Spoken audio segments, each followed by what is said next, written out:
Hey everybody, welcome back to Double D Vintage Baseball Cards. My name is Dylan. I know it's been a minute. I thought I'd just do a quick video for my buddy James, Elite Hunters. He's doing a VR and I've known about it for a while, just haven't taken the time to do it. He wants to know why we love vintage. Hey Sal, why we love vintage, something like that. But first and foremost, I want to clarify something. So I did a post, I don't know, a week ago. I put two cards up. One was graded low, one was graded high, and I said, this is stupid. And I just want to clarify that, you know, one of my favorite things in this entire hobby, for me, in this entire YouTube portion of the hobby, is for me to put out my opinions. Because when I was collecting cards by myself, as Mangini would say, in obscurity, I had my own opinions about things, and I never once did research on any other collectors. Never talked to another single collector. Did my own thing. Bought PSA 7s, PSA 8s blindly on, you know, for the last 20 years. I mean, not blindly, but I just bought them because they were packed fresh, and seriously, on the pit, I'd buy them blind. So that post, the whole point of me making that post wasn't to call out anyone for being stupid for collecting how they do. If they're buying high grade vintage, that's fine.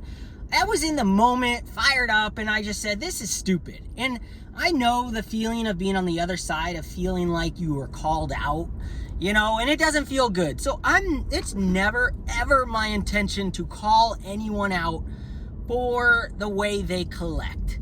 That isn't the purpose of me showing those. The purpose of me showing and telling my opinions is because that's how we learn. And if I hadn't changed my opinion about my personal collecting habits and the way I look at cards, my collection would look like it did 3 years ago. And it looked great. It was awesome. Sharp corners, great looking cards. But when I look at my collection now, and how many cards I received for those higher grade copies that were uglier and less attractive, it blows my mind. And I'm so stoked that I learned from others on YouTube and other people's opinions were shared. That's the entire reason I do YouTube. I mean, besides sharing my collection, but when I share my collection, I share my opinions. How else do we learn things in life? It's only through other people's opinions that I run things through my brain and I make up my own choices. Opinions are opinions. That's what they are. They're not fact. You know, they're not stamped in gold. They're for your own self. And opinions should be shared, especially in the card world, because it's baseball cards. Opinions aren't, you're not talking about, you know, you're not talking about religion and politics and getting crazy. This is baseball cards. Now, I should not have used the word stupid in my post. That was stupid of me to use the word stupid in my post. You know, do I think it's stupid? Yes. I think it's stupid to buy a PSA 9 in any vintage card. It doesn't make sense in my brain. Now, the days are gone, in my opinion, where a PSA 9, you know, used to be, you know, if you guys weren't collecting, I was, for the last 25 years buying graded cards. PSA 9s were not crazy. You know, let's just put an example. A PSA 9, say in a 73 card, say it was $100. A PSA 8 was $65. A PSA 7 was $30. The price gap wasn't there. So the smart move back then, you could buy PSA 9s blindly and they were pretty much all well-centered and good-looking baseball cards. And it was a good deal. And now, I think that ship has long gone, sailed, and set. To buy a PSA 9 now, the gap is so ridiculous that it just blows my mind. And you can buy better looking 4s than some of these 9s out there. And I will stand by that. And I'll stick by that. And I'm going to continue to do posts. You guys have no idea, I saved so many saved searches and watch these ugly PSA 9s and ugly PSA 8s go. Like, so many 8s are so much uglier than these 4s and 5s and 6s and 7s that I have and that I see. that my mind doesn't understand why someone would pay up for them unless they're not on YouTube watching other people and running it through their brain, if they're just collecting a number.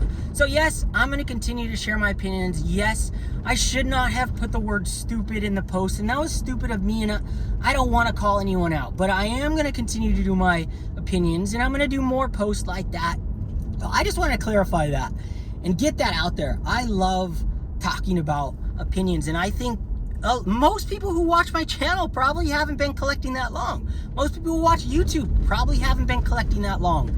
And I want to show them that they can spend $50 and get a card that looks better than somebody who's spending $1,000 for the exact same card. I'm on the train that the card itself should hold the value, not the number on the slab.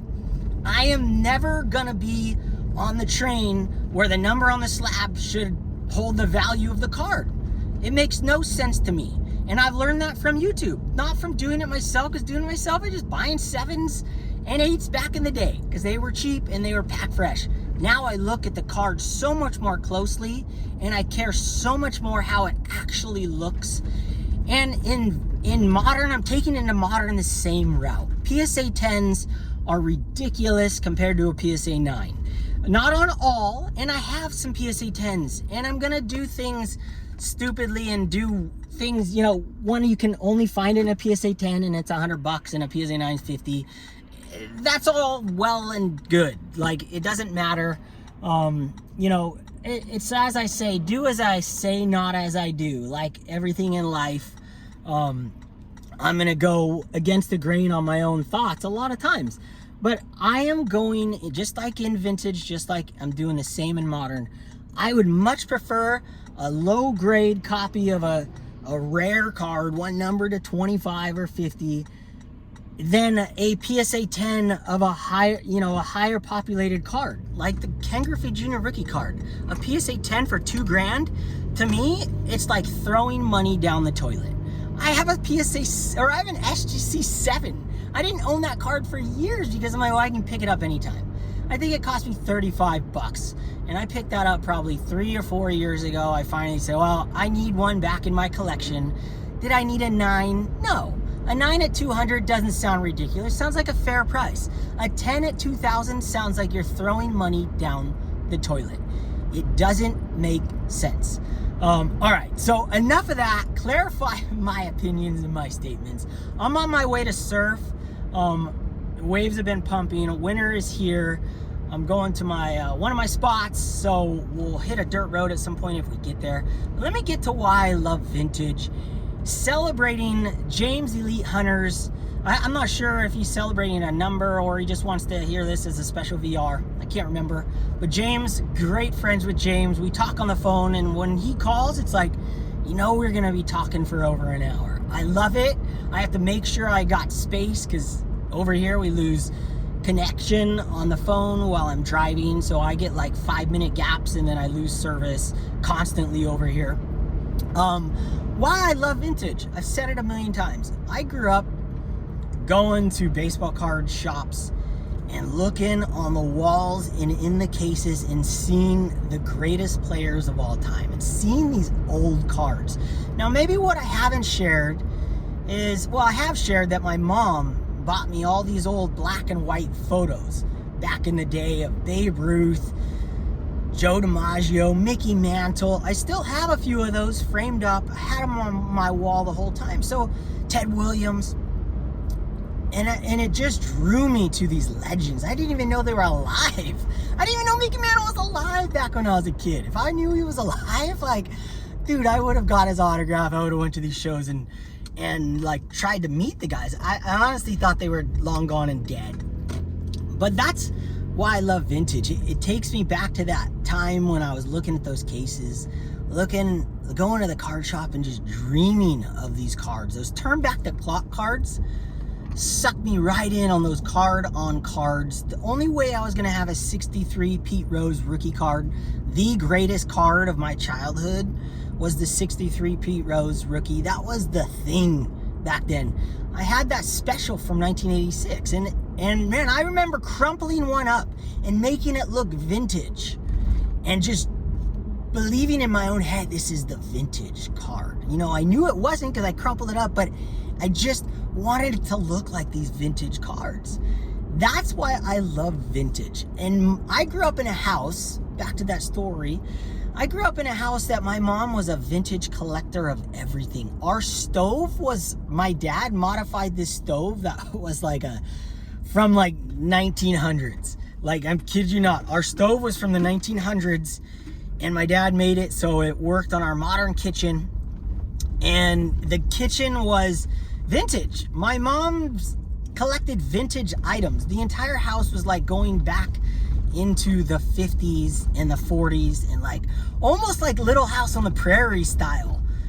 And I loved that. And I grew up in that atmosphere. And my best friend Dave, at the time, his house was a museum, a full-blown museum of clocks and figures.